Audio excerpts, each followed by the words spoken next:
kayo ay natututo, kayo ay nagiging marunong.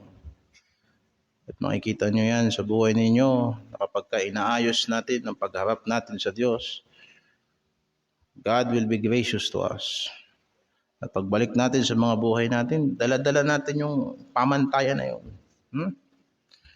Dahil ko sinasabi sa mga worker, walang duda, masipag kayo. Ang problema lang, masipag kayo pero hindi maayos na sipag. Nagwawalis naman pero may naiiwan na kalat. Nag-soul winning naman pero walang record. Nag-aaral naman ang salita ng Diyos pero may kasamang tulog, kwentuhan, at kung ano-ano pang pagkakape. Diba? Masipag naman ako sa masipag pero hindi sinasamahan ng mabuting pamantayan. Parang pumapasok sa eskwelahan na walang natututunan. Di pag kailangan mo magpahinga, di magpahinga ka. Pero mabuting pagpapahinga.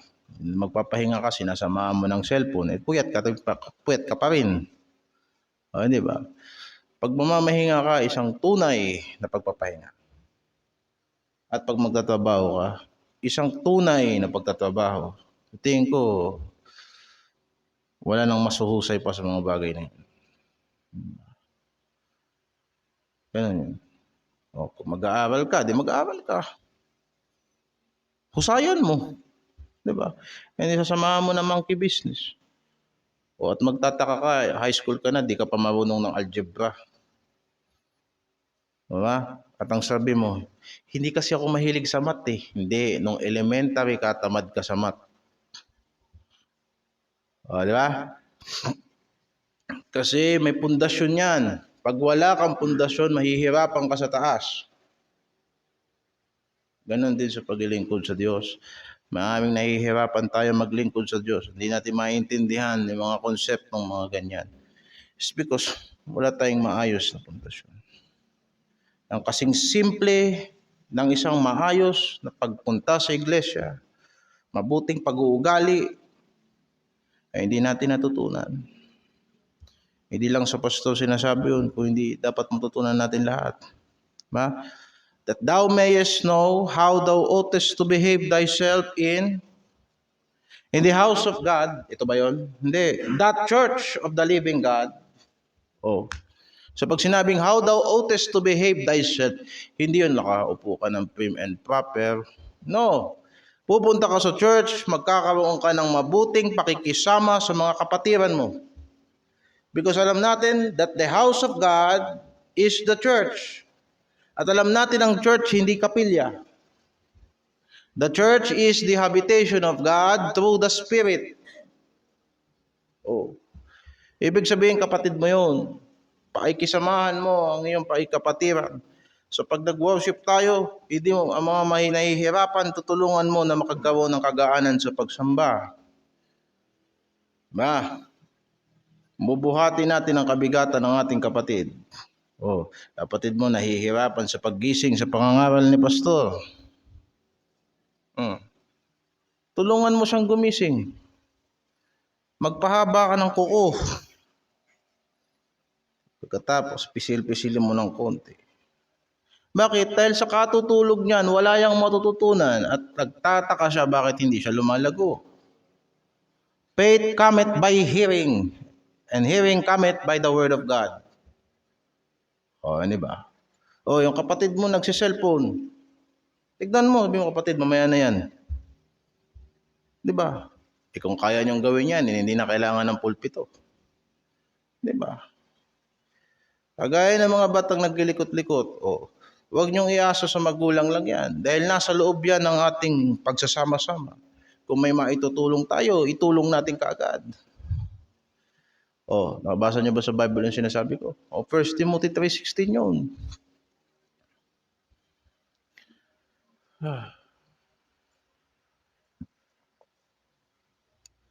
Anyway, maaga tayo.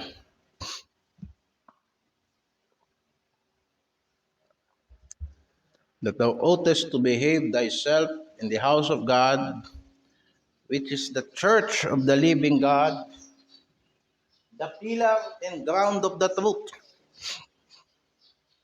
Hindi naman nagbago ang definition ng church. Diba? Hindi naman nagbago ang definition ng church. Ang iglesia ay kalipunan ng mga mananampalataya ni Kristo. Hindi ba? Kasi madaling pumunta sa simbahan ng prim and proper. Pero yung mga walang fellowship sa kanyang kapatiran, nag-iisip ako sa mga yan kung sila ba ay bahagi ng iglesyang ito. At isa pa, ang iglesia ay dapat suhay at pundasyon ng katotohanan. Sino yun? Kayo uli yun, tayo uli yun. Dapat ikaw ay tagapag-ingat ng katotohanan ng Diyos. Ikaw yun.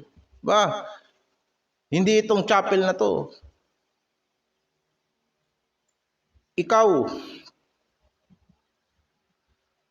Kaya may banal na espiritu na papatnubay sa'yo sa lahat ng katotohanan. Paano kung hindi ka lumalakad sa katotohanan? Kaya ang lumalakad sa katotohanan, lumalapit yun sa ilaw. Para mahayag na ang kanilang mga ginawa ay ginawa sa Diyos. Mga hindi namumuhay sa katotohanan.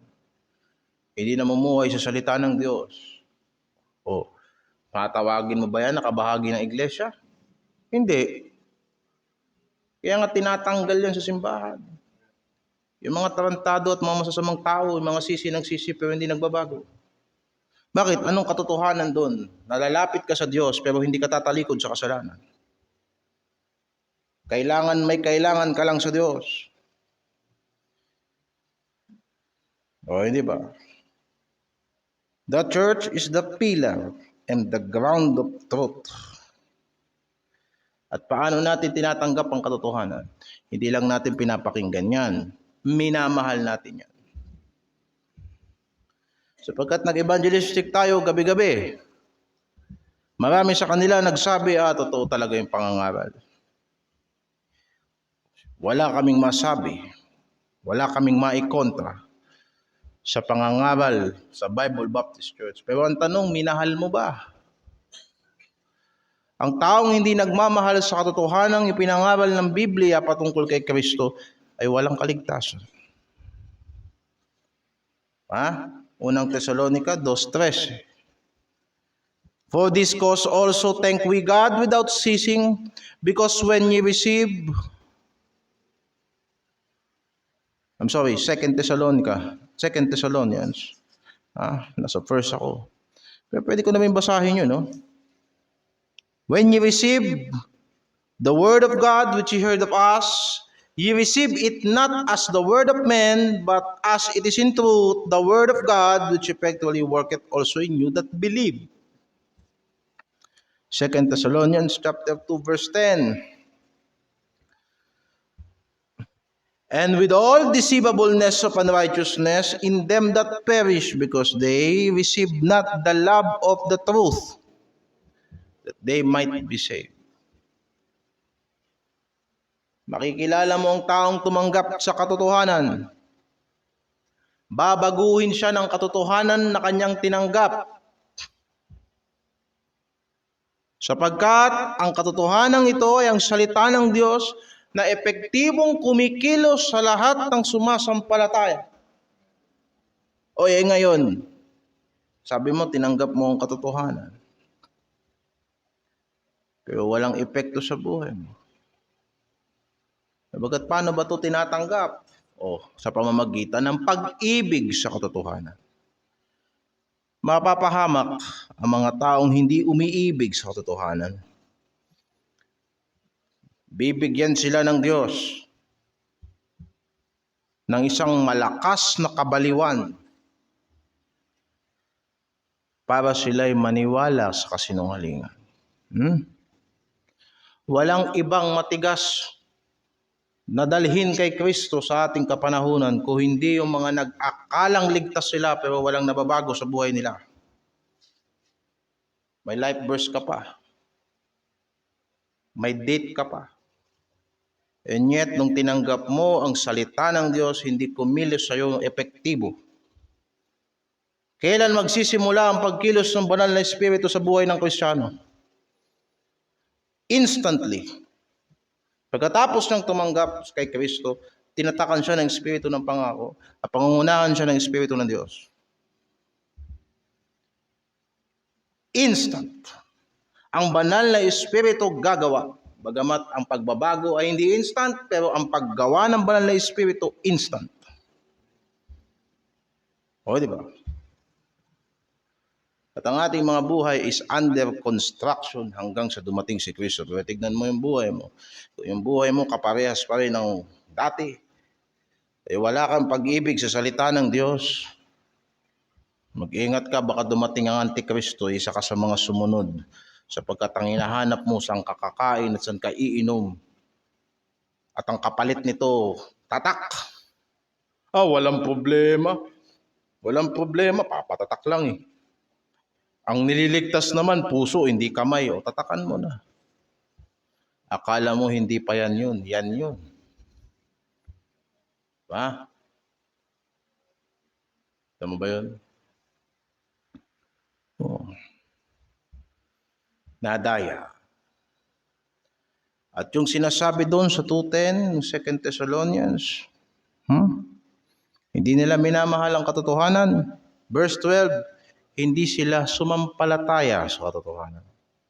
That they all might be dumb who believe not in the truth.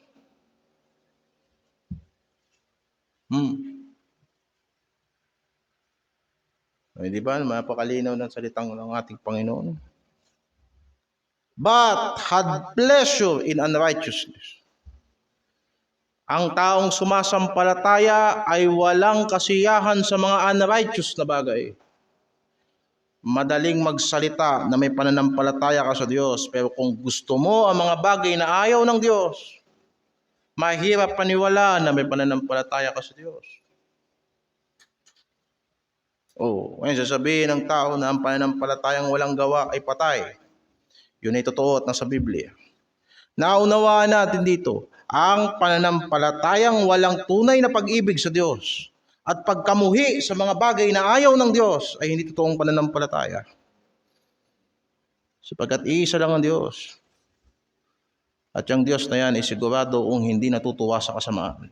Because He is holy, holy, holy. Lord God Almighty, which was and is to come.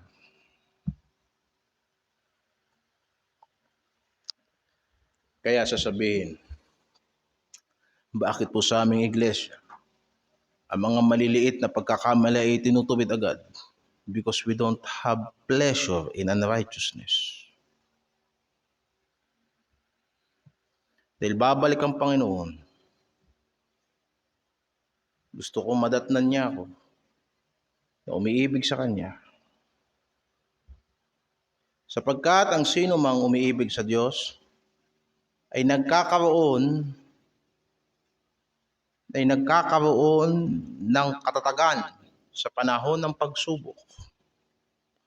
Kapag ang pastor ay hindi na pumapansin sa mga maliliit na detalye ng iglesia at hahayaan niya na ang pagkakamali ay magpatuloy at hindi niya nararamdaman yan, delikado ang pastor na yan. Sapagkat ang kanyang pag-ibig sa katotohanan ay hindi niya na ipapakita. Ano ba sinabi ni Santiago? Mapalad ang tao na nagtitiis sa panahon ng pagsubok.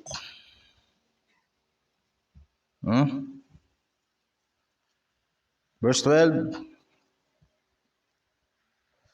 Blessed is the man that endureth temptation, for when he is tried, he shall receive the crown of life, which the Lord hath promised to them that love Him. Ang tao ay nakakapagtiis sa panahon ng pagsubok dahil sa kanyang pag-ibig sa Diyos.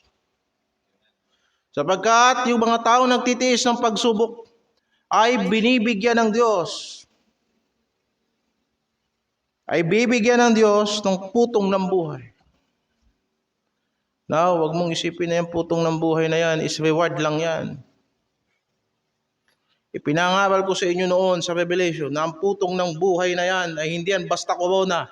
Yan ang buhay na walang hanggan sa piling ni Kristo. Gusto nyo basahin? O, basahin natin. Ipitan nyo lang muna yan.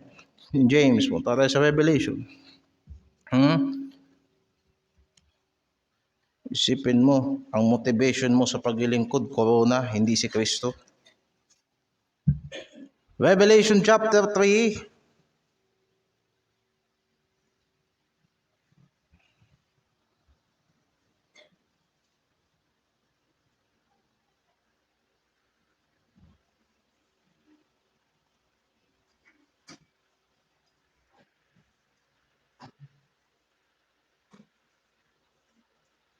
I'm sorry, chapter 2. Revelation chapter 2. Verse 10.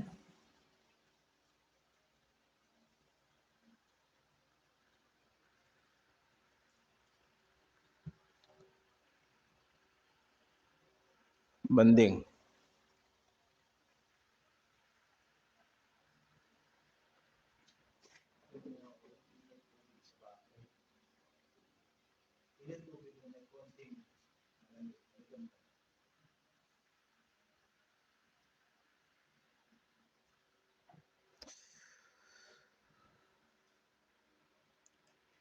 Verse 10 up to verse 11. Fear none of those things which thou shalt suffer. Behold, the devil shall cast some of you into prison, that ye may be tried, and ye shall have tribulation 10 days. Of course, that is a literal sense. Yung sinulatan ni Apostol na Juan sa Smyrna, ganyan talaga ang kanilang naranasan sa panahon ni Diocletian.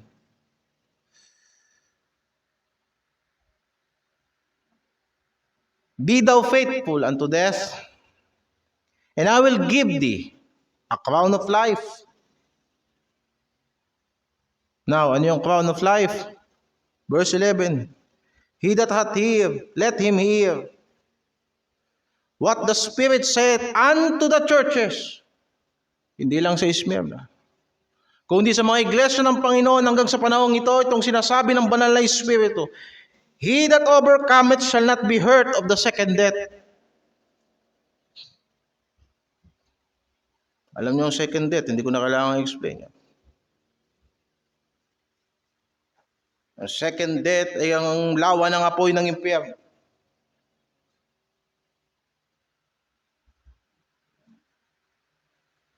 Ay kalawang kamatayan ay lawa ng apoy ng impyerno.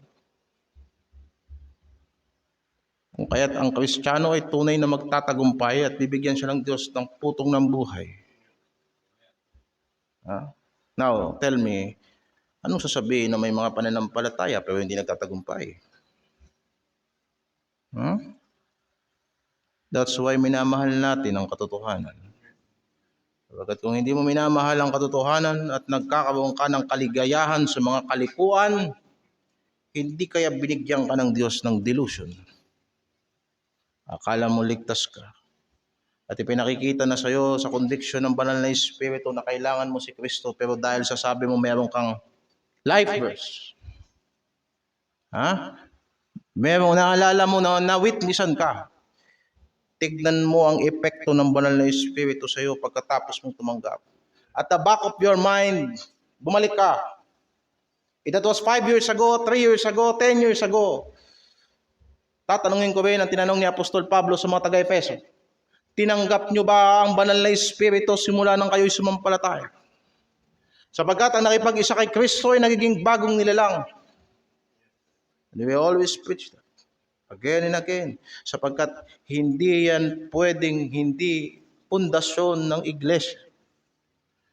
Otherwise, paano nagpapatibay sa atin? Pinapatibay ba tayo? Sapagkat meron kayong charismatic na mga ngaral? Pangit yun. Nagkakatipon-tipon ba tayo sapagkat malaki na ang investment nyo sa church? At magmumukha kayong tanga kapag ngayon pa kayo tumalikod? Marami nang nakagawa niyan. But what make us persevere It is because nang tinanggap ko si Kristo. I know by the grace of God, He had changed my mind and changed my heart. Paano ko matatakasan ng banal na Espiritu na nananahan sa aking puso?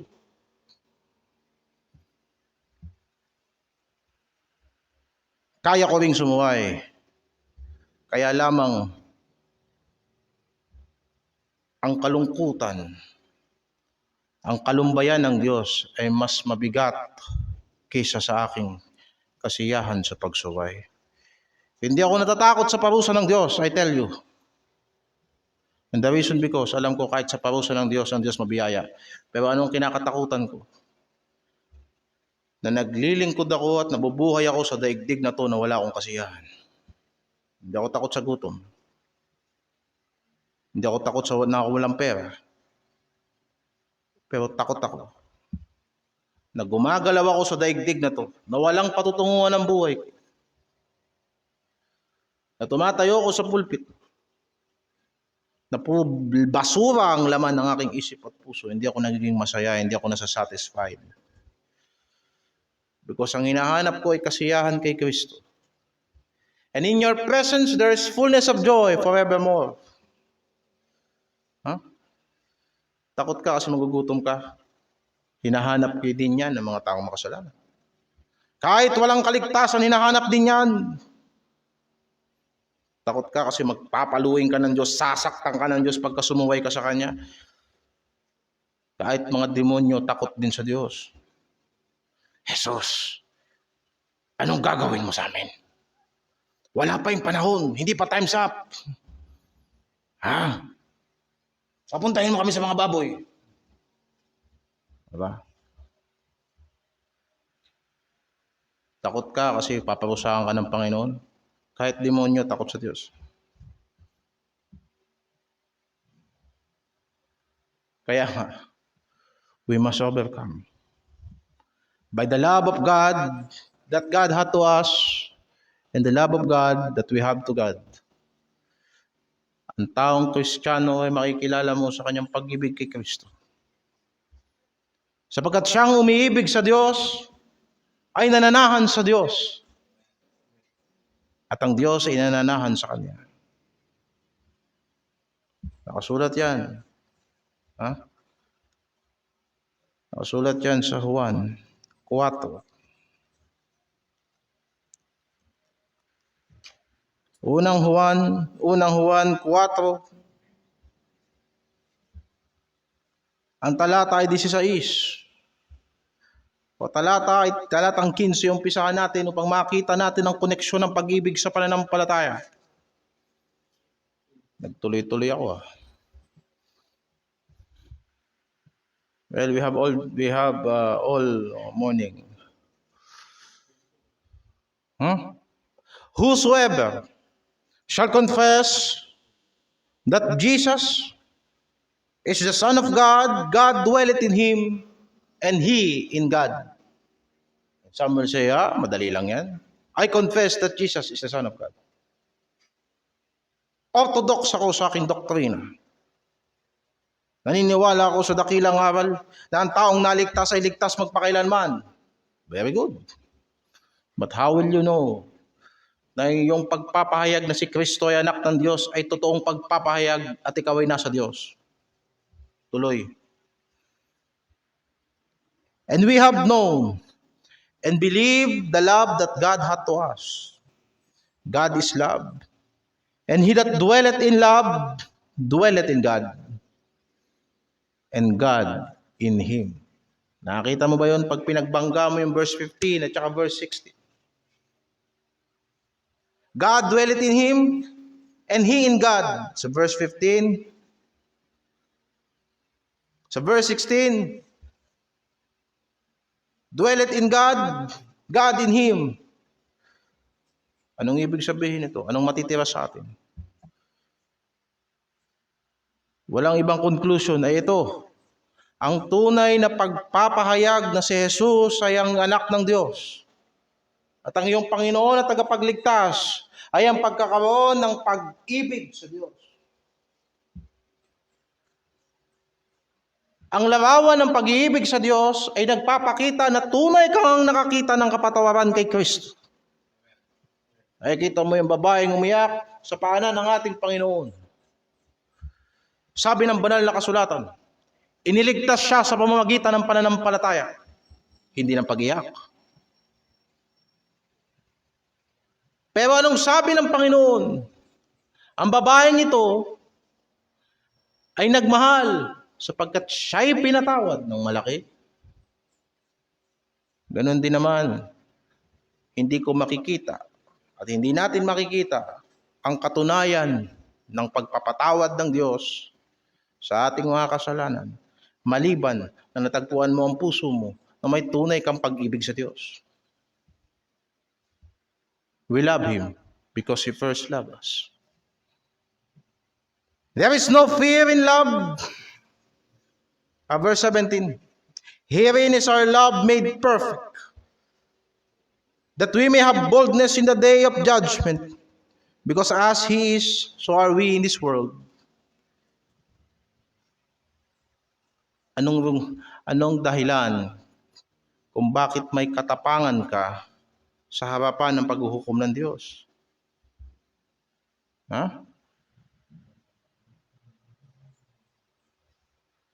Sapagkat mahal ka ng Diyos at mahal mo ang Diyos. We have this kind of Christianity sa sanlibutan na alam nila sa kaibuturan ng Biblia na iniibig sila ng Diyos at ibinigay ng Diyos ang kanyang bugtong na anak para pambayad ng ating mga kasalanan. Pero sino ang nagmamahal kay Kristo? Meron silang dapat ikatakot sa araw ng paghukom. Isang dahilan kung bakit gusto ko nang hukuman ako ng Diyos ngayon. Sapagkat dito pa lang sa lupa ay may pakikisama tayo sa Diyos na ang Diyos ay nasa atin at tayo ay nasa Diyos. Anong ikakatakot ko? Anong ikakatakot mo kung namumuhay ka sa pag-ibig? Ang ikatakot mo kung wala kang pag-ibig. Sapagkat ang hindi umiibig sa kanyang iglesia at hindi umiibig sa Diyos ay hindi pa nakakita ng buhay. Haharap ka sa Diyos na isang makasalanan. Kahit pa ang dami mong confession. Sapagkat ang pag-ibig ng Diyos ay nahayag sa ating puso sa pamamagitan ng banal na Espiritu. Because the love of God is shed abroad in our hearts by the Holy Ghost. At ang sino man pinangungunahan ng Espiritu ng Diyos, silang mga anak ng Diyos. Now tell me, sinong tunay na anak ng Diyos na hindi magmamahal sa Diyos? At hindi iibig sa kanyang kapatid? At sino ang bubuo at hindi bubuo sa kanyang iglesia? Na sinasabing not forsaking the assembling of ourselves. Na sinasabi, and to provoke one another into love and to good works. Yamang nalalaman ninyo na nalalapit na ang araw.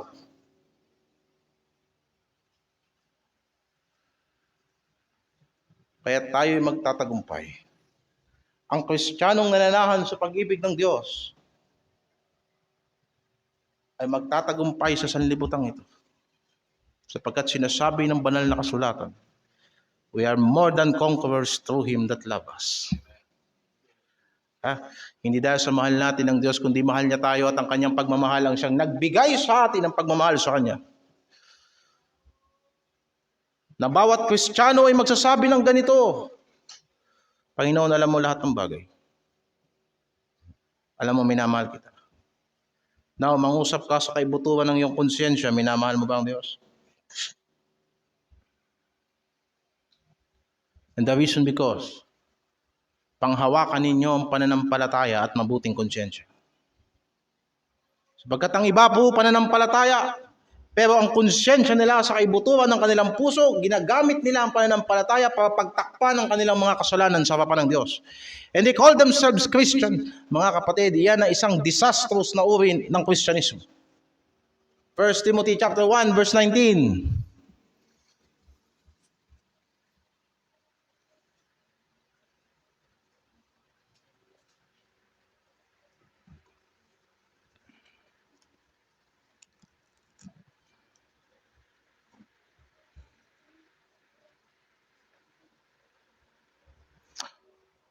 holding faith and of a good conscience, which some having put away concerning the faith. O, kita mo na.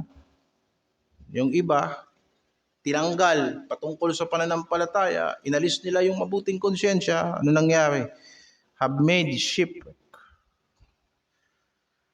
Kaya magtatanong ang tao, bakit nananampalataya ako sa Diyos and yet parang walang nangyayari sa aking pananampalataya sa Diyos? Because sa iyong konsyensya, alam mong meron kang dapat ayusin, hindi mo inaayos. Ha? Basa ako ng basa ng Bible, bakit parang walang nababago sa akin? At imbis na papunta ako sa pagtibay, habang tumatagal, lalo ako nagiging lugaw. Bakit? You violate your conscience. Matutunan ng mga Kristiyano ito, kung masama sa Diyos, dapat masama para sa iyo. At kung mabuti para sa Diyos, kahit gaano yan kahirap sa iyo, kahit gaano karadikal, na pag-uusig ang manggagaling sa sanlibutan, tama yan sa Diyos, dapat tama rin yan sa atin. Otherwise, sino ang batayan ng iyong konsyensya? Ikaw? At sinasabi ng Diyos ang kanyang katotohanan. At sasabihin mo, teka, pagpapasyahan ko sa aking sarili kung totoo ba yan o hindi. Nabasa mo sa banal na kasulatan yan. Kung hindi yan totoo, ano pa ang totoo? Naunawaan mo yan sa banal na kasulatan. That Jesus is the way, the truth, and the life. Gusto mong daanan si Kristo. Ayaw mong tanggapin ang katotohanan ni Kristo. Gusto mong tanggapin ang katotohanan ni Kristo. Ayaw mong maging buhay si Kristo. Now tell me, anong klaseng buhay kung buhay mo si Kristo? Walang sino mang makalalapit sa Ama, maliban na dumaan siya kay Kristo. Maliban na ang katotohanan sa kanyang buhay ay si Kristo. At maliban na ang buhay niya ay si Kristo. O, hindi ba? Kasi pag binabasa natin yung John 46, nakatingin lang tayo sa the way. Paano yung the truth and the life? Walang Kristiyano na dumaan kay Kristo na namumuhay sa kasinungalingan. Sapagkat si Kristo ay katotohanan. Walang Kristiyano na dumaan kay Kristo na hindi nabubuhay kay Kristo. Ha? Ano sinabi ng Galatians 2:20? I am crucified with Christ. Nevertheless I live. Yet not I, but Christ liveth in me. Sabi ni Jesus Christ, I am the life. No man cometh to the Father. I must be your life.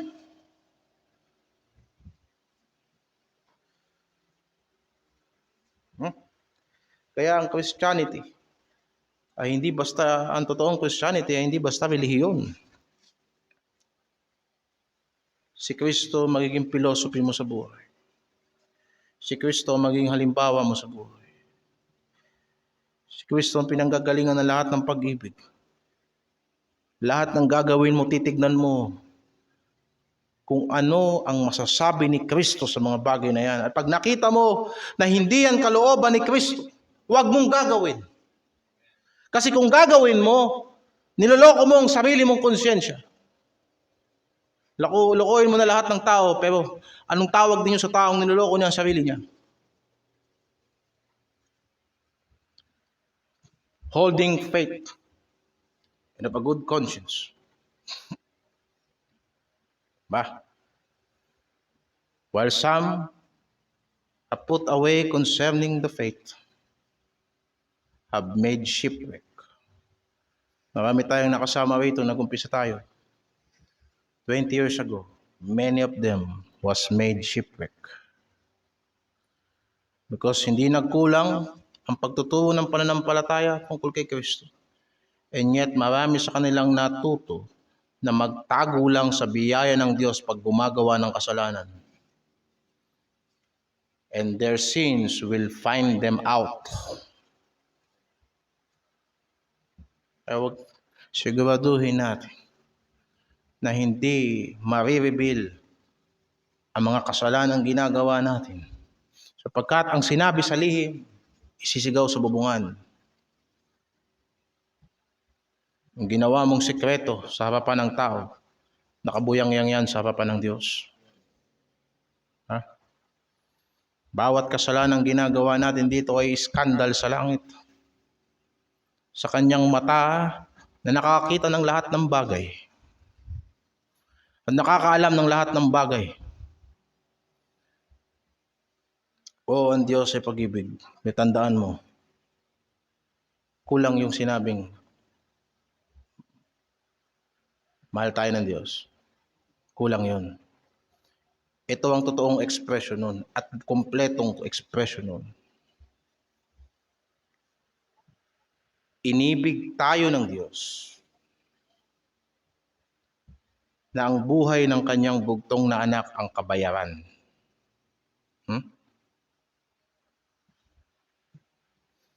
Yon ang expression ng pag-ibig ng Diyos. Hindi basta inibig ka ng Diyos. No. Sinasabi ng Ebanghelyo ito, inibig ka ng Diyos sapagkat si Kristo ay namatay para sa kasalanan. Ngayon, anong klaseng pananampalataya? Anong klaseng pananampalataya? Ang hindi mamumuhi sa masama.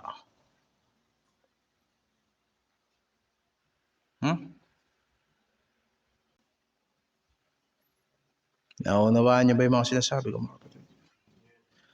Pinapakita ko sa inyo mula sa banal na kasulatan, there is no other way but to overcome. Ang Kristiyano ay meron lamang isang direksyon. Ang tunay na Kristyanismo ay meron lamang isang direksyon. Hindi patagilid, hindi paatras. O hindi pagtatagumpay kay Kristo na kagaya na nagtagumpay si Kristo. Ngayon sabihin mo, saan nagtagumpay si Kristo? Successful si Kristo sapagkat nakapagtayo siya ng empire. Kung nakapagtayo man ang ating Panginoong Jesucristo ng isang imperyo, ito isang spiritual na kaharian. Na pinapasok ng mga tao hindi sa pamamagitan ng laman at dugo, kundi sa pamamagitan ng kapanganakang muli.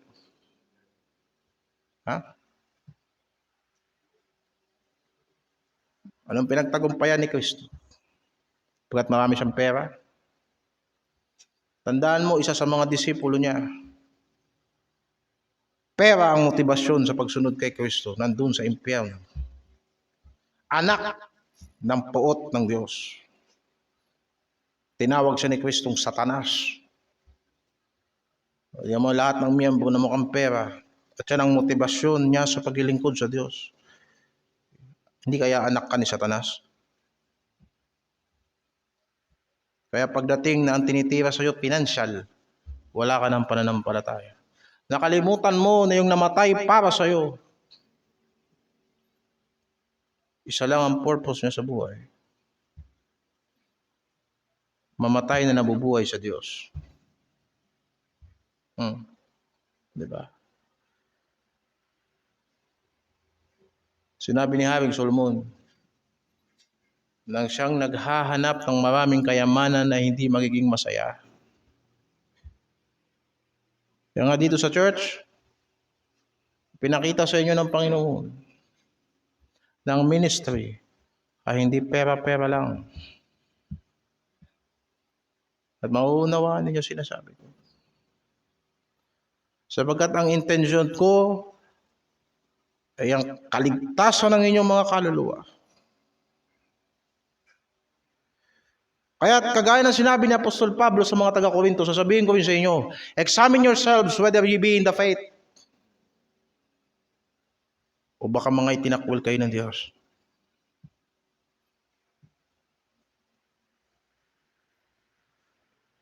Kapag dumating si Kristo,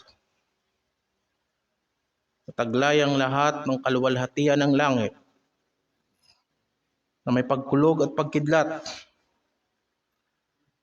at sa muling pagkabuhay ng mga patay na kanyang isusugo ang kanyang mga anghel upang kanyang tipunin lahat ng mga hinirang ng Diyos. Ang iyong pananampalataya ba kay Kristo ngayon ay magiging karapat-dapat sa Kanya o matagal mo na yung winaksi sapagkat kahit ang iyong konsyensya hindi mo pinapakinggan, na ang iyong konsyensya hindi mo pinasakop sa Diyos. Sino mang hindi si Kristo ang kanyang Panginoon sa lupa, hindi niya pwedeng maging Panginoon si Kristo sa langit.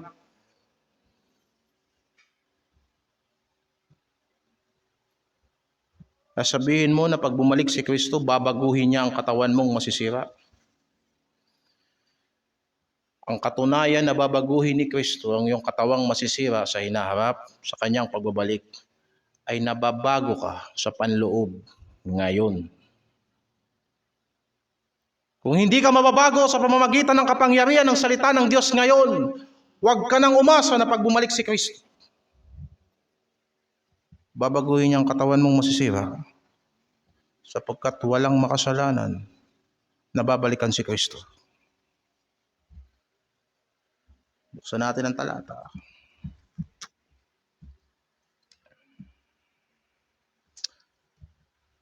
Ikalawang Korinto, chapter 4. 2 Corinthians chapter 4.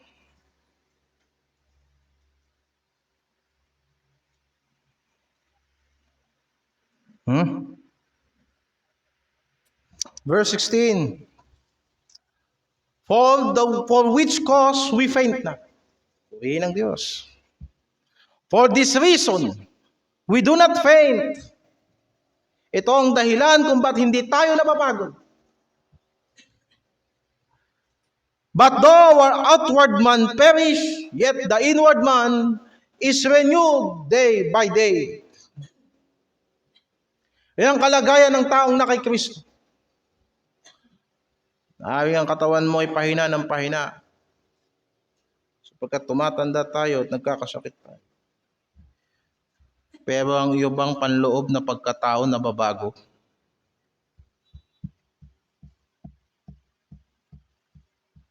Pinangangaral ko sa inyo na ang kaligtasan ay hindi sa gawa ng tao. Pero sino ang nagbabago sa atin? Hindi ba ang banal na Espiritu? At ang pagbabagong nagaganap sa panloob ng Kristiyano ay gawa ng banal na Espiritu. Our inward man is renewed day by day. Verse 17, for our light affliction, which is but for a moment, worketh for us a far more exceeding and eternal weight of glory. See. Yung balang pagbabago natin sa araw-araw, sa ating panloob na pagkatao, sa ating spiritual na buhay, na dinadalisay ng Panginoon ang ating kaluluwa at ang spirito sa araw-araw. Sinabi sa Romans 12, be transformed by the renewing of your mind. Yun ang gumagawa sa iyo ng isang dakilang at walang katapusang kabigatan ng kaluwalhatian. Now tell me, kung ngayon nagpapakilala kang Kristiyano pero ang buhay mo sa daigdig lang, paano mo ako makukumbinsi na Kristiyano ka? Verse 18, for we look not at the things which are seen, but at the things which are not seen. For the things which are seen are temporal, but the things which are not seen are eternal. So ano masasabi niyo sa mga bagay na yan? We must be renewed in the inward man. Kahit sa Efeso, binanggit yan ni Apostol Pablo. Kung talagang natutunan nyo si Kristo at kung talagang tinanggap nyo si Kristo, ay mabago tayo sa espiritu ng ating mga pag-iisip. Nasasabihin ko sa iyo, walang ibang hihikayat sa iyo sa katotohanan ng pananampalataya maliban na sa maliliit na pagsunod mo kay Kristo, nararanasan mo si Kristo at gumagawa siya sa buhay mo.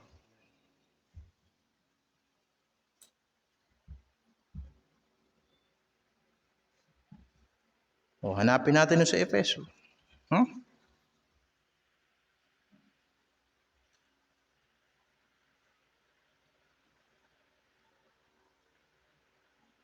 Verse 17, chapter 4, verse 17. This I say therefore, and testify in the Lord, that ye henceforth walk not as the other Gentiles walk, in the vanity of their mind.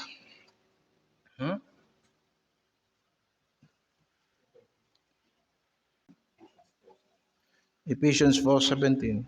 This I say therefore, and testify in the Lord, that ye henceforth walk not as the other Gentiles walk, in the vanity of their mind, having the understanding darkened, being alienated from the life of God. Kita mo yon? Hiwalay sa buhay ng Diyos through the ignorance that is in them, because of the blindness of their heart. Ito tandaan niyo dyan. Ang kabulagan ng puso at ang pamumuhay na walang kwenta, vanity. Naglalawawan na wala kang buhay sa Diyos. Maliwanag siguro yan. Yan ang buhay ng mga taong walang Diyos. Pag sinabing wala kang Diyos, hindi dahil sa wala kang relihiyon. Pag sinabing wala kang Diyos, ang Diyos hindi nabubuhay sa'yo. Tuloy. Anong resulta noon? Pagkabulag ang puso. Who being past feeling have given themselves over to lasciviousness, to work all the uncleanness with greediness. Greediness, matakaw. Material na bagay, matakaw sa material na bagay. At puro kalibugan ang pinaggagawa. Puro kahalayan. I-define natin ang kultura natin ngayon. Puro self-gratification. Puro pursuit ng material na bagay. Sex, loves, and other drugs.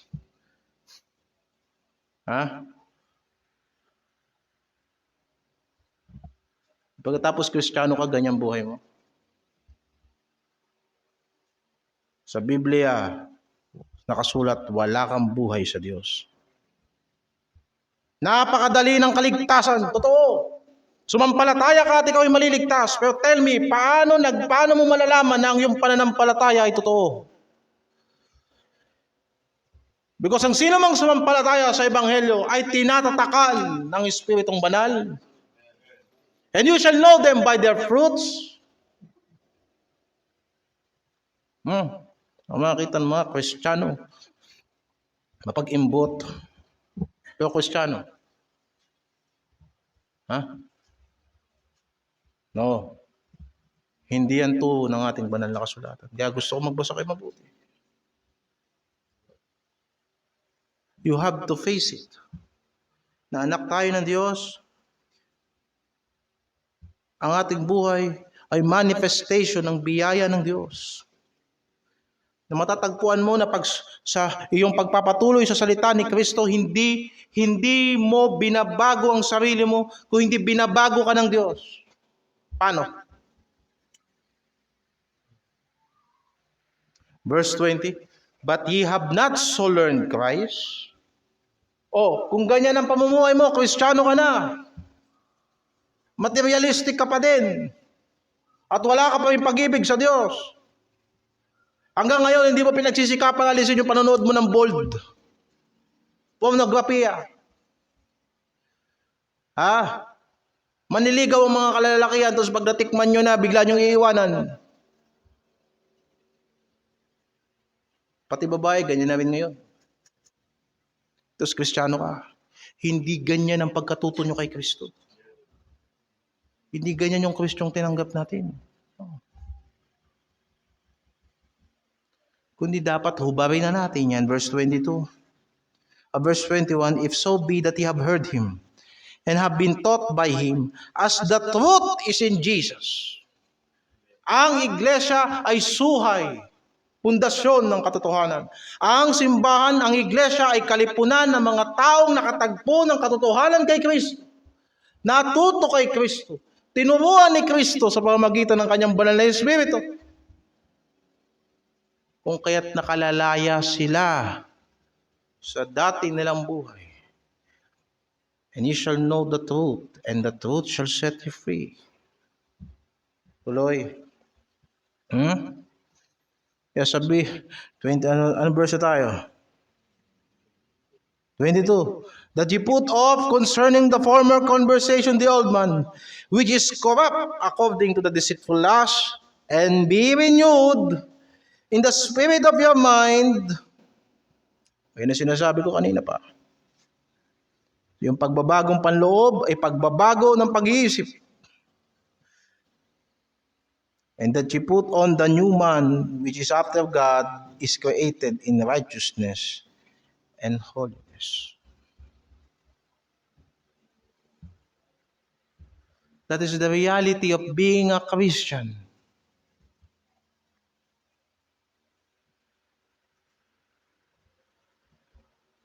Pagmasdan mo yung sarili mo, ano ang buhay mo nung wala ka kay Kristo? O ngayon, tama ang iyong pananampalataya. You're saved by grace and by faith alone. Walang ibang batayan ng pananampalataya by the scripture alone. At walang ibang tagapagligtas, Panginoon, buhay at daan, kung hindi Christ alone. Now, pero wag mong kalimutan, walang ibang purpose ang buhay mo but for the glory of God alone. Not for the glory of you. Kung may pag-ibig dito na dapat nating itaas, pag-ibig ng Diyos. At malalaman mong iniibig ka ng Diyos because you will overcome. We are more than conquerors to Him that love us.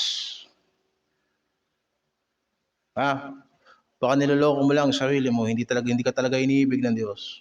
But the wrath of God abideth in Him. Kasi hindi ka talaga numampalataya kay Kristo. Huwag niyo sabihin na ang Diyos walang puot. Ang taong wala sa Diyos at namumuhi sa Diyos ay kinamumuhian din ng Diyos. Nabasa niyo naman siguro sa banal na kasulatan yan. Ephesians 2.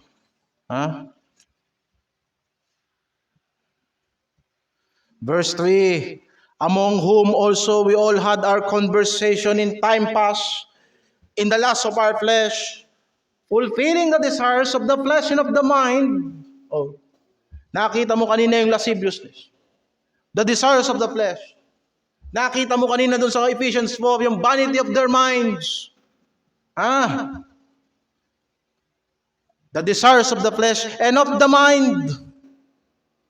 And were by nature children of wrath.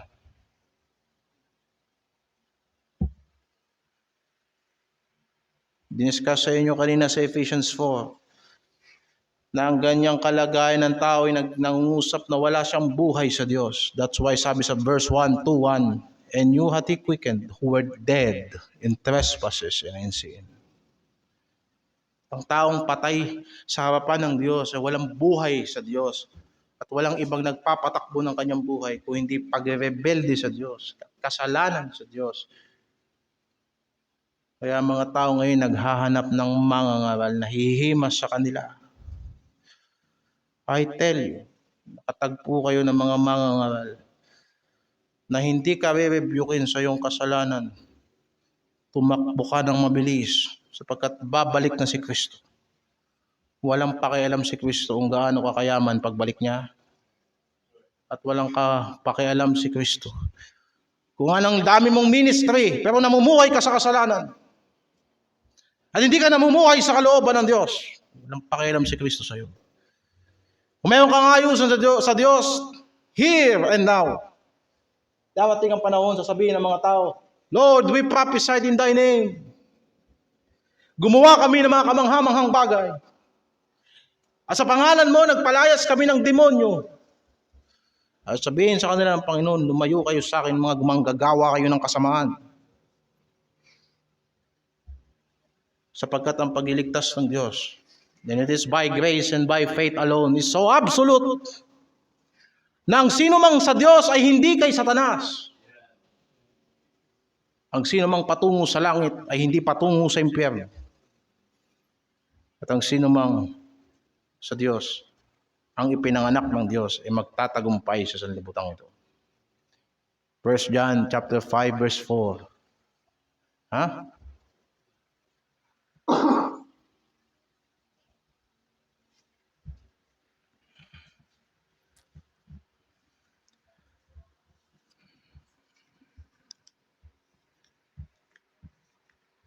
Nasusundan niyo ba mga kapatid?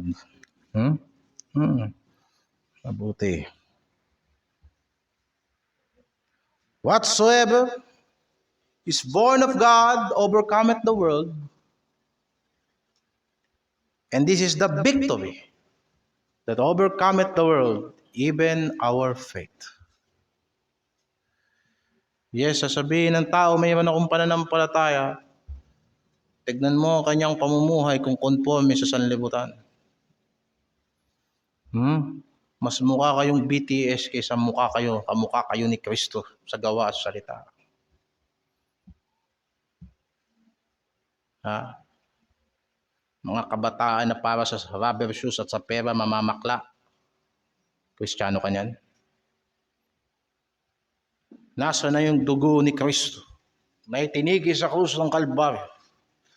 Ang dugo ng bagong tipan na ang taong sa Diyos ay sa Diyos. Nasa na ang kapangyarihan ng banal na Espiritu? Walang problema na lumuluhod kayo palagi sa pagsisisi, sapagkat lagi naman tayong nagsisisi. Pero ito ang isang malaking problema. Meron tayong epidemya sa mga pulpito at sa mga iglesia na ang mga Kristiyano sisi ng sisi pero hindi nababago. Now, hindi naman talaga kayang baguhin ng tao ang kanyang sarili. Di ba? Kaya nga sabihin nyo sa akin, nasaan ang kapangyarihan ng Diyos? Mapaglalalangan ba ng tao ang Diyos? Kung ang Diyos magliligtas, hindi ka ba maliligtas? Kung ang Diyos magpapatawad, hindi ka ba mapapatawad? At kung Diyos magbibigay sa iyo ng bagong puso at bagong isip sa pamamagitan ng kanyang sariling epektibong biyaya, hindi ka ba mababago? Hindi ko sinasabi to para magbago na kayo. Kundi sinasabi ko, nasaan ang mga gawa ng Diyos? Sinasabi natin sa ating mga seminary na ang Diyos ang nagtatayo ng iglesia. Ang Diyos ba talaga ang nagtatayo ng iglesia o tayo ang nagtatayo ng iglesia? Sapagkat ang iglesia ay napupuno ng mga taong mapagimbot. At masasama, pera na lang pinag-aawayan pa. At ang sukatan ng success ng ministry ito, pag mataas na ang building, pag may kotse na ang pastor, pero sila mismo ang dumudugas ng kaperahan ng simbahan. Mga miyembro, magbibigay sa offering at ipagmamalaki nila sa Diyos. Parang mga Pariseo, ako'y nagbigay ng aking kapo. Ako'y sumali sa commitment. Pero manginginom ka pa rin. Bakla ka pa rin. Mapag-imbot ka pa rin.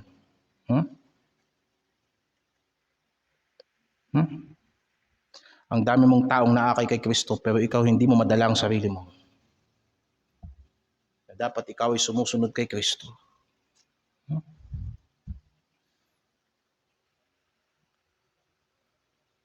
Kaya ang pundasyon ng iglesia ay si Kristo. Kaya't sigurado dapat na ang mga tao dapat kay Kristo. Kasi kung hindi kayo kay Kristo at hindi ako kay Kristo, anong klaseng simbahan ang matatayo natin dito? Simbahan ng Baptist? Kompleto ang ating doctrinal statement. Baptist is the only church who can trace the origin back to Christ. Baptist of the only people. Baptist. Pero Kristiyano ka ba?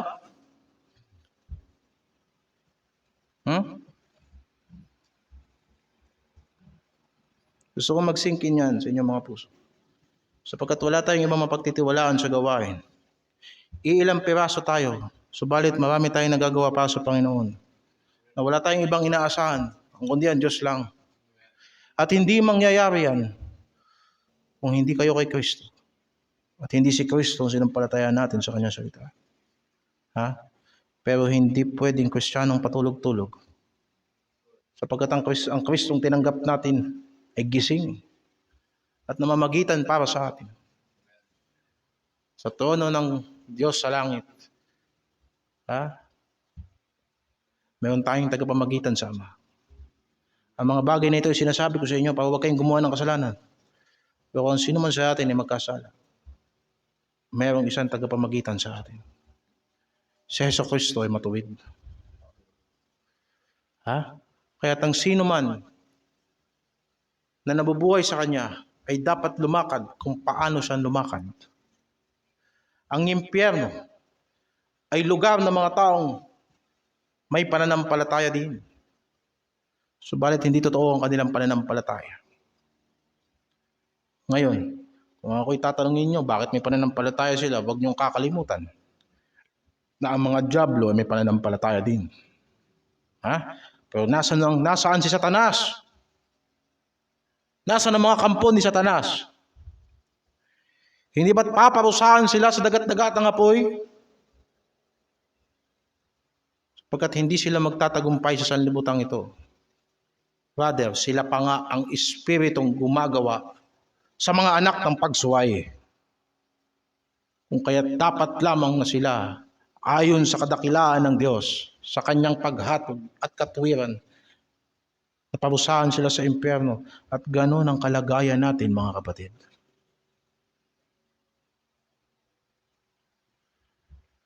Hindi natin deserving ang kaligtasan.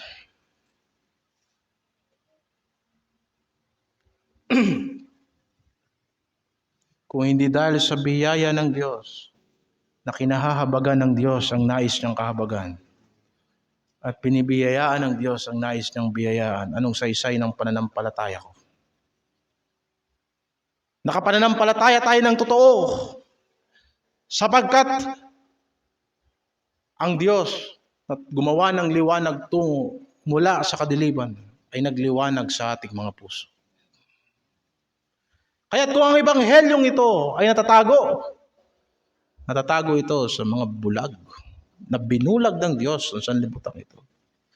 Meron tayong kayamanan sa ating mga katawang nasisira. Napakalaki ng biyaya ng Diyos na binigay sa atin. Subalit nandun yun sa ating mga panloob na pagkatao.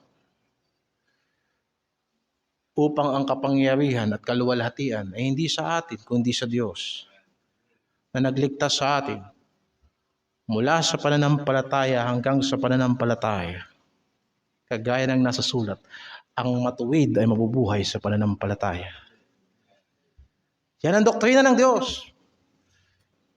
Kaya't sa araw na ito,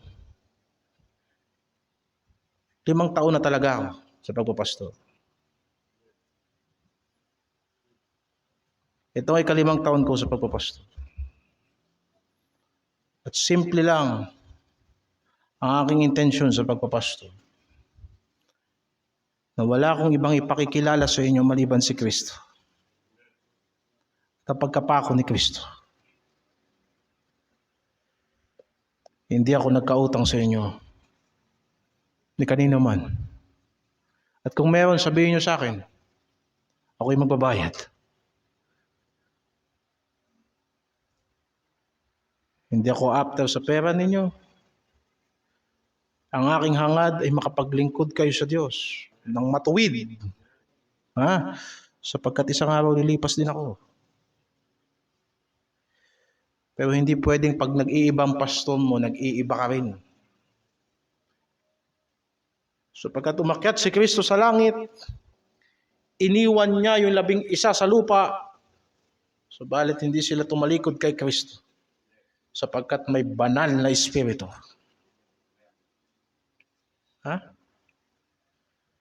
Darating ang panahon, mula sa inyo lalabas ang mga lobo. Tinuruan ko kayo ng doktrina ng biyaya ng Diyos. Subalit marami ang pumasok para ispiyahan ang kadakilaan ng doktrinang ito.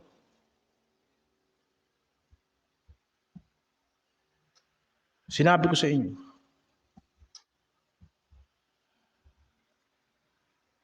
na hindi ko ikinahihiya na tawagin akong Calvinist. Hindi ko rin ikinahihiya na tawagin akong Baptist. Sapagkat nangangaral tayo ng kaligtasan sa pananampalataya at binabautismuhan natin ang lahat ng sumasampalataya. Pero kung ano ang aking doktrina, ang doktrina ko ay si Jesucristo. Na ang sino mang nakipag-isa kay Kristo ay nagiging bagong nilalang. Marami sa inyo, binago kayo ng Diyos at nakita ko yon, saksi ako. Hindi dahil sa magaling ako mag-preach. Minsan, magaspang ako mangaral. Wala akong modo mangaral. Pero lugi pa ba kayo sa biyaya ng Diyos na nasa inyo? Kung hindi niyo yan mapapakinabangan, hindi ko problema yan. Lumapit kayo sa Panginoon habang siya'y malapit. Lumapit kayo sa Diyos habang siya'y masusumpungan. Hayaan na ang masamang tao ay tumalikod sa kanyang mga gawang masasama. At siya'y lumapit sa Panginoon sapagkat ang Panginoon ay totoong magpapatawad. Lumapit kayo. Kayo na mga naghahanap ng tunay na tinapay at tunay na tubig. Bakit mo sasayangin ang pera mo sa mga walang kakwenta-kwentang bagay? Bumili ka na ng mga bagay na mauuwi sa walang hanggan. Sapagkat anong mapapala ng tao kung mapa sa kanya ang buong sanlibutan, pero mapahamak ang kanyang kaluluwa? Siyang naghahanap ng kanyang buhay, siyang mawawalan nito. Subalit siyang nawawala ng kanyang buhay para kay Kristo, ay makakatagpo ng buhay kay Kristo. Yan ang summary ng ipinangaral ko sa inyo sa loob ng 5 taon. Minsan kailangan ko magsalita ng magaspang para yung mga tarantado sa simbahan matakot sa Diyos. Minsan kailangan kayong mahiya. Minsan kailangan kayong mahiya para tumawag kayo sa Diyos. Kasi mga walang hiya hindi tumatawag sa Diyos. Kaya sabi, siyang nagkasala ay rebukin mo sa harapan ng marami upang sila'y mapahiya. Ngayon, bakit kailangan mapahiya? Basahin mo yan. Awit 83 verse 16. Awit 83 verse 16. Hindi ko intensyon na manira ng inyong kasiyahan. Ang aking hangarin ay lumapit kayo kay Kristo at matagpuan niyo ang kapangyarihan ni Kristo sa inyo. Sige. Diba?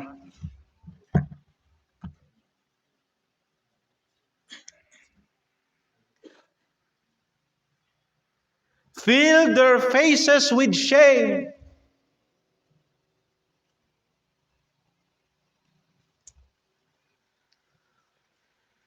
That they may seek thy name, O Lord.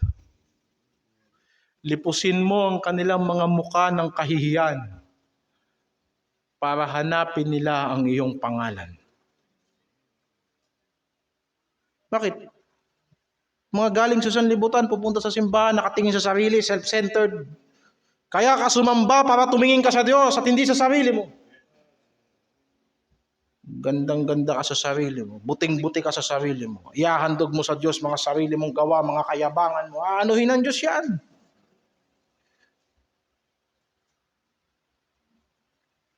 Bawat pagsisikap, samahan mo ng pagkapahiya. Oh Lord, I did my best, but I know my best is not good enough. Ikinahihiya ko ang mga bagay na ito, samantalang ibinigay ko na ang lahat, pero alam kong hindi ito makakarapat-dapat sa iyo. Hindi ako karapat-dapat magpatuloy sa iyo. Pero sa salita mo lamang ako ay gagaling. O Diyos, kung iyong luluobin, kaya mo kong pagalingin. Kung iyong luluobin, kaya mo kong linisin. Dinisiplina ko ang aking sarili. Pero alam ko, kahit pamamatay ako rito, hindi ako magiging karapat-dapat sa iyo. Napupuno ang aking mukha ng kahihiyan. At tatawag ako sa iyo upang ako iyong tulungan. Yan ang pananampalatayang Kristiyano. Kristiyano lang, Kristyanismo lang. Ang tunay na Kristyanismo lang. Ang klase ng pananampalataya na hindi nakadepende sa gawa ng tao. Kung hindi ang Diyos na gumagawa sa atin. Kaya again, tatanungin ko kayo, nasaan ang mga gawa ng Diyos?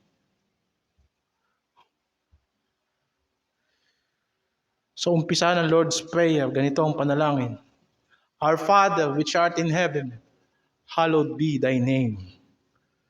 Pakabanalin mo ang iyong pangalan. I pray sapagkat gusto ko yung pangalan mo makita in this prayer, in my life. Hihingi ako ng tinapay, give us this day our daily bread. Hihingi ako ng kapatawaran sa aking mga kasalanan as I forgive our debtors. Hihingi ako ng proteksyon mula sa tukso. Lead us not into temptation. Why? Because Lord, hallowed be thy name. Hihingi ako ng tinapay sapagkat kanino ako aasa. Kahit ang mga ibon, pinapakain mo sa iyong kamay. Every time na kumakain ako, nagpapasalamat ako sapagkat binubuhay ako ng Diyos. Hallowed be your name. At every time na meron tayong kakayanang magpatawad sa ating kapwa, sa mga nagkakatisod sa atin, naiisip ko, kailangan kong magpatawad sapagkat pinatawad ako ni Kristo. Hallowed be your name. Ha? Kaya't alam ko, ako sa may mapagpakumbabang puso, bagong isip, nahihingi ako ng tawad sa Panginoon. He is faithful and just to forgive. Because He is faithful and just, hallowed be His name. Sabi ng Panginoon, it's not for you, but for my sake, for my own sake, pinatawad ko ang inyong mga kasalanan. Sabi niya sa propeta Isaias. Ngayon, and lead us not into temptation. Dahil every time na nagumpay ka sa tukso, naluluwalhati ang biyaya ng Diyos. Mahal ka ng Diyos tapos pinababayaan ka niya? No. Panalangin mo, lead us not into temptation. Deliver us from evil. Hallowed be your name. Lord, ayokong magkamali, not because alam kong pag nagkamali ako, mamalasin ako. Ilang kasalanan na ba ang ginawa natin, and yet ang Diyos matapat sa atin? Ha? Pero anong napala mo, kasusuway mo sa Diyos? Ha? Tapat ang Diyos, kaya ka nagpapatuloy sa kasalanan? But Lord, ayokong magkamali. The reason is this. Gusto ko makita ng mga tao na banal ka. Mabuti ka. Pumupunta ako sa Bible Baptist Church at ang salitang pinapakinggan namin ay umiepekto sa buhay namin. And many people will come and see and taste that the Lord is good. Mapalad ang sino mang nagtitiwala sa Kanya. Ha? So ano pa, tapusin na natin to. Masyado nang mahaba ang aking pangangaral.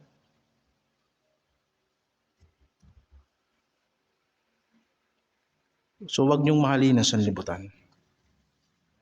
Niyang mga bagay sa sanlibutan. Ang sino mang nagmamahal sa sanlibutan, wala sa kanya ang pagmamahal ng Ama. Ha? Hindi pinag-iusapan dito kung mahal mo ba ang Diyos eh. Kung hindi mahal ka ba talaga ng Diyos? Naranasan mo ba talaga ang pag-ibig ng Diyos sa'yo? Kasi kung naranasan mo talaga ang pagmamahal ng Diyos, tell me, anong mahirap mahalin sa Diyos? Pinagsisikapan mong mahalin ang Diyos, naunawaan mo ba talaga ang ginawa ni Kristo sa krus ng Kalbaryo para sa iyong kaluluwa? O isa lang din yan sa maraming theological statement na nakabisado mo simula pagkabata? May tama ba talaga sa puso mo ang mga salitang siya na walang kasalanan ay namatay para sa ating mga makasalanan upang tayo ay maging matuwid sa harapan ng Diyos? May epekto ba sa yan?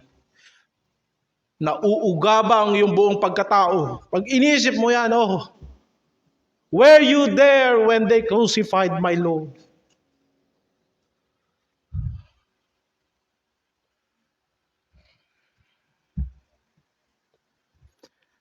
Alam nyo, sa 5 taon kong pagpipreach, mabagsik ako magsalita.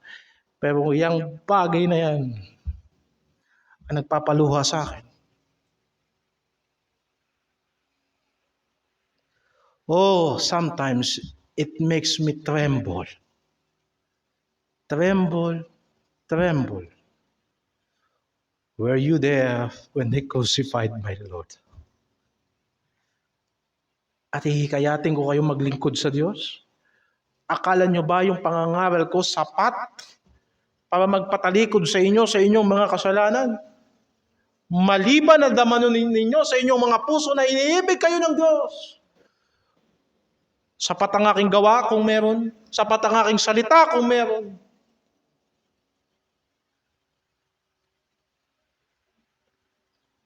Pero ang kasapatan niyan dapat nararanasan ng Kristiyano. Sapat ang salita ng Diyos. Sapat ang paglilingkod. Sapagkat yan ang kailangang gawin ng mga naglilingkod sa Diyos. Na huwag tayong magkulang sa ating mga obligasyon, lalo na sa ating mga kapatiran. Subalit kahit gawin mo yan lahat ng buong kasapatan, ang kasapatan natin ay sa Diyos lang. That's why maliban na ang Diyos mismo ang magtitik ng kanyang salita sa kanilang mga puso at isip, hindi nila magiging Diyos ang Diyos.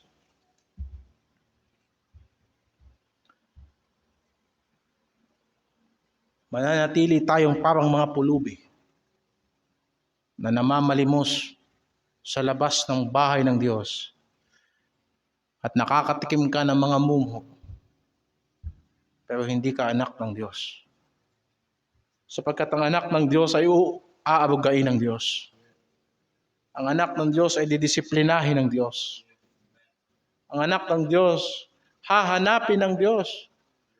Sa gabi, natulog na ang lahat ng tao, pero hindi siya matutulog sapagkat hahanapin niya ang iyong nasan tong taong ito. The Son of Man is come to seek and to save that which was lost. Ha? Hindi mo kailangan mamalimos sa Diyos. Siya ang iyong Ama. Pero naranasan mo ba talaga ang pag-ibig ng Diyos? Na huwag ninyong mahalin ang sanlibutan. Yan mga bagay sa sanlibutan. Pagkat ang sino man magmamahal sa sanlibutan, wala sa kanya ang pag-ibig ng Ama. 1 John chapter 2, verse 15. Ha? At pipiliin mo ang mga bagay sa sanlibutan, go! Malaya ka, hindi kita kukumbinsihin. But this will I tell you, that the earth passeth away, and the lust thereof, but he that doeth the will of God abideth forever. Siya na nagmahal sa atin, ay nagbibigay din sa atin ng buhay upang tayo ay manatili sa Kanya. At sa pananatili natin sa Kanya, ano ang gagawin natin? Gagawin natin ang kalooban ng Diyos. Kailangan nyo ng pagtitiis upang sa ganun, matapos ninyong gawin ang kalooban ng Diyos, tanggapin ninyo ang pangako. Sa nga babalik si Kristo. Kasing mas sigurado pa yan sa mga jowa nyo na hinihintay nyo. Ha? Walang masama kung hinihintay nyo ang mga bagay na yan, pero siguraduhin yung pinagdadasal nyo, ha?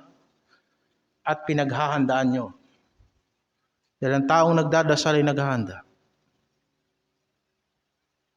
Mas mabuti nang naghanda ka at hindi dumating kaysa naman dumating pero hindi ka naghanda, mababasted ka at masasaktan ka sapagkat hindi ka naghanda.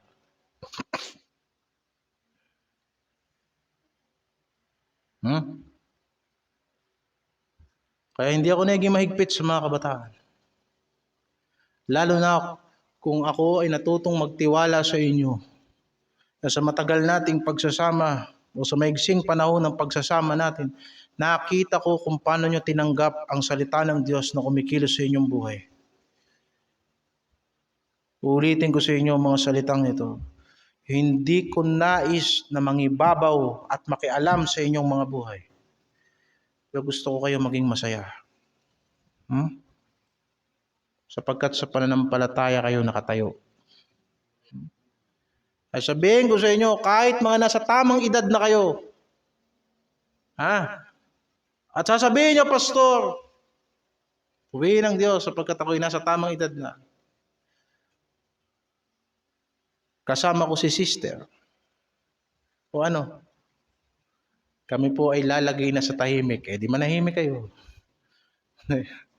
Kami po ay lalagay na sa tahimik. Ganun pa rin ang itatanong ko sa iyo bilang pastor. Sige kapatid, anong ipapakain mo dyan?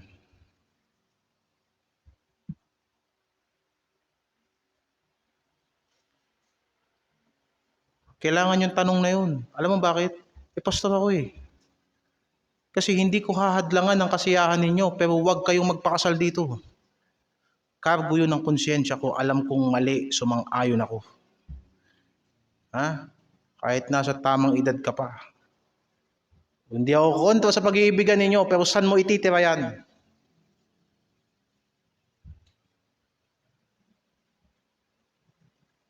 God will provide, kukutusan kita. Hindi dahil sa wala akong pananampalataya sa Diyos. Pero sino sa inyo ang nagtayo ng tore na hindi mo na umupo at nagbilang? Ngayon, tore ba yung itatayo mo? Marunong ka lang magpatayo ng tore.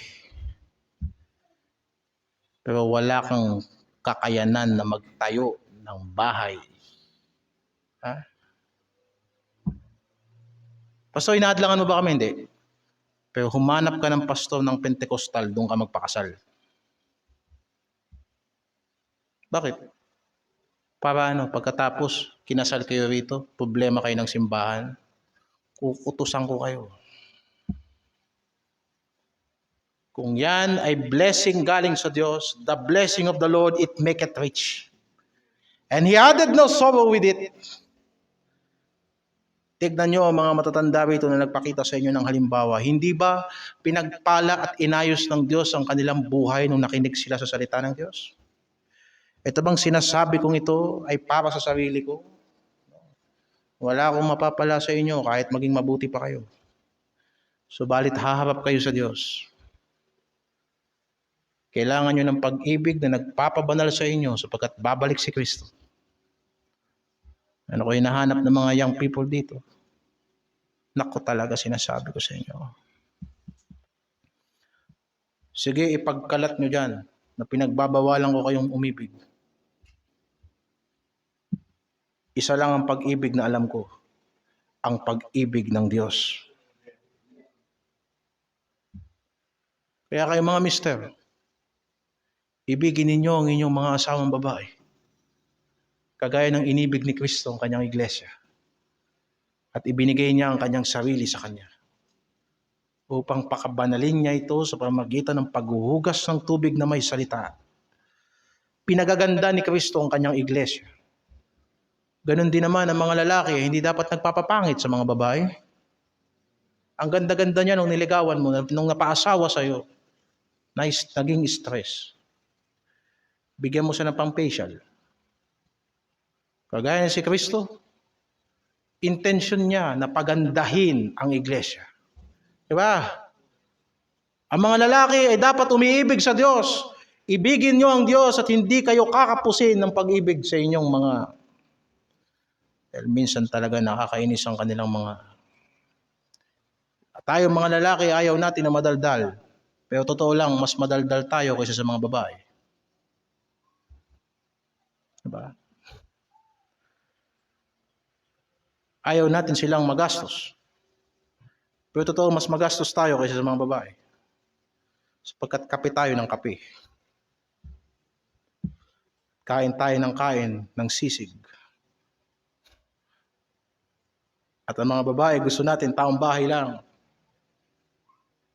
Ang masasabi ko sa mga bagay na yan ay ito. Pag-usapan ninyo, siguraduhin nyo lang na hindi kayo magkukulang sa kanino man, sa ano man. Ha?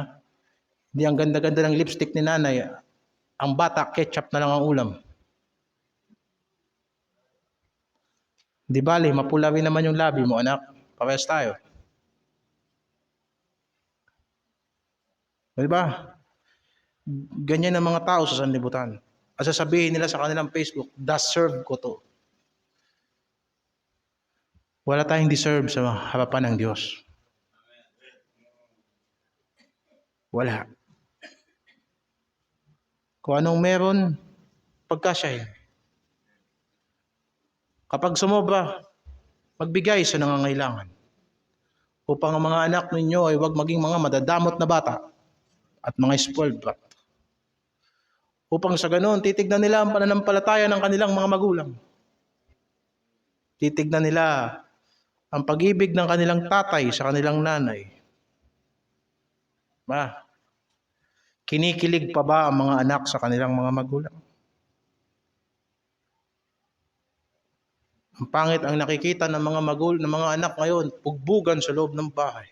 At nagtataka ka bakit yung anak mong babae kung kani-kaninong lalaking sumasama? Nagtataka ka bakit yung anak mong lalaki magiging babaero? Anong klaseng pag-ibig ang kanya nakita sa bahay? Sabihin ko sa iyo, pinoprotektahan nyo ang inyong mga anak na babae. Kung ang mga tatay ay mapagmahal sa bahay, sapagkat sasabihin ng anak na babae, hindi ako basta maghahanap ng lalaki lang. Gusto ko kasing responsable ng tatay ko. Sapagkat minahal niya ang nanay, gusto ko ganun din. Diba? Ganun din naman. Hindi nyo pagmamalasakitan bilang iglesia ang mga gawain natin sa malalayo. Kung hindi natin nakita kay Kristo kung paano niya tayo inibig. So idilat nyo ang mga mata nyo. Hindi kayo pinabayaan ng Diyos. Hindi kayo pinagkulang ng Diyos.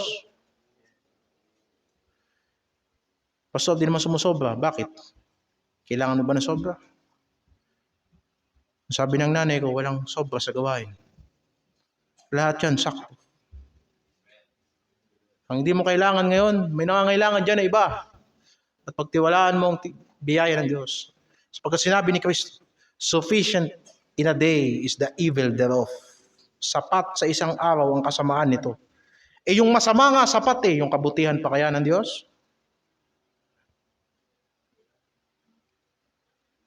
His grace is greater than all my sins.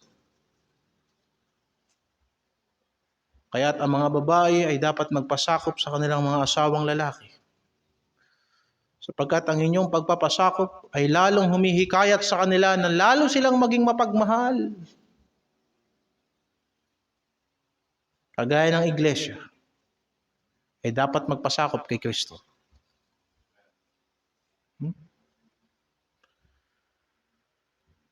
Marami pa tayo ditong tatanggapin ng mga dysfunctional na tao. So brace yourself. Sapagkat ang magulong pamilya ay hindi magiging epektibo sa paglilingkod sa Diyos.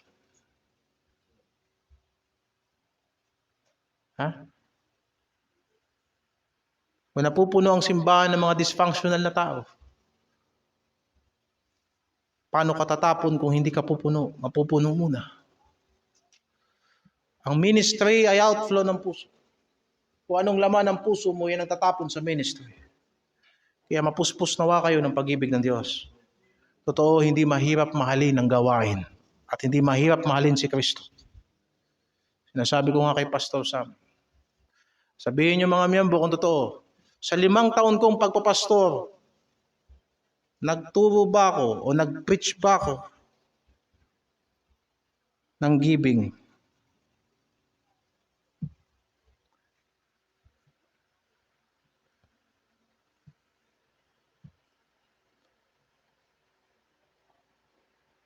Diba?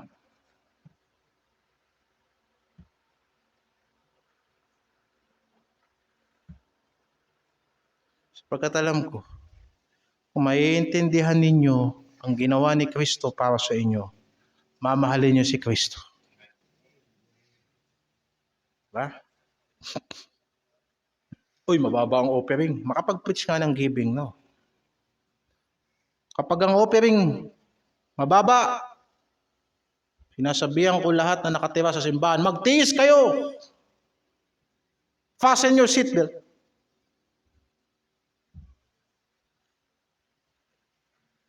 Hindi nakatira ka sa simbahan, spoiled brat ka.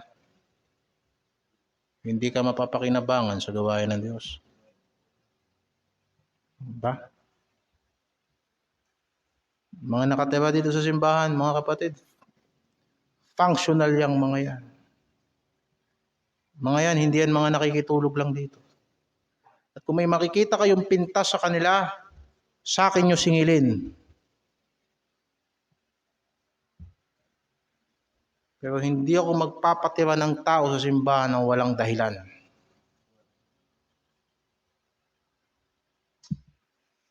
Sapagkat ayokong magkasala sa salita ng Diyos. Sa lahat ng bagay may pamantayan. Nire-reclaim ko sa biyaya ng Diyos kung anong iglesia. Hindi ito orphanage. Hindi ito charitable institution. Ang itatayo natin dito, lugar kung saan sasamba ang iglesia ng Diyos. Sapagkat pag sumamba kayo sa Diyos, makaagawa kayo ng maraming mga kamanghamanghang bagay. At inihikayat ko kayo na kayo mga magtatayo ng pamilya. Pagtatay ka na, malagi kang maghahanda ng isang kwarto para sa mga walang tatay. Kailangan bang patirahin yan sa simbahan? Hindi. Ikaw ang umampun sa kanila. Inihikayat ko mga kapatiran na kung maayos ang inyong mga pamumuhay, ipanalangin nyo simula ngayon, mag-a-adapt tayo ng mga batang walang magulang. Saan manggagaling? Sa puso mismo ng mga miyembro. Kaya ipanalangin natin, mag-umpisa tayo. Kahit ako, pag nag-asawa ako, ang una kong gagawin, maghahanap ako ng aampunin. At hindi ko lang siya aampunin, ibibigay ko ang apelyido ko sa kanya. Upang lumaki siya. Nadala niya ang apelyido ko. Kagaya ng ang Diyos, tinawag niya tayo ayon sa kanyang pangalan. Sa pangalan ni Kristo, mga anak tayo ng Diyos. Mga orphanage ngayon, pera-pera lang. Totoo niya noon, pinapadala nila dito yung bata. Pero yung suporta, tuloy-tuloy sa kanila. Nire-report nila sa ibang bansa, we have the child. Pero totoo yung tao na sa atin. Pag maayos na, guguluhin nila. Alam mo ang tawag doon? Mga gago. Kinagamit na sangkalan yung kabutihang gawa para magkamal ng pera. Pero pag salbahin na, tapon. Pag hindi nila maayos, pababayaan. Ngayon, hindi tayo maitakwil ng Diyos. Kung anak tayo ng Diyos, bakit hindi tayo maitakwil ng Diyos? Nasa atin ang kanyang pangalan. Kaya sa bugbuo ng relasyon, ganito, kayong mga lalaki, kung hindi nyo kayang ibigay dyan ang apelyido mo, huwag mong guluhin ang buhay ng binibini na yan. Hayaan mo siyang manahimik. Baka makakita siya ng lalaking mas may kwenta ang apelyido kaysa apelyido mo. Anong gagawin ko, pastor? Lagyan mo ng value yung apelyido mo.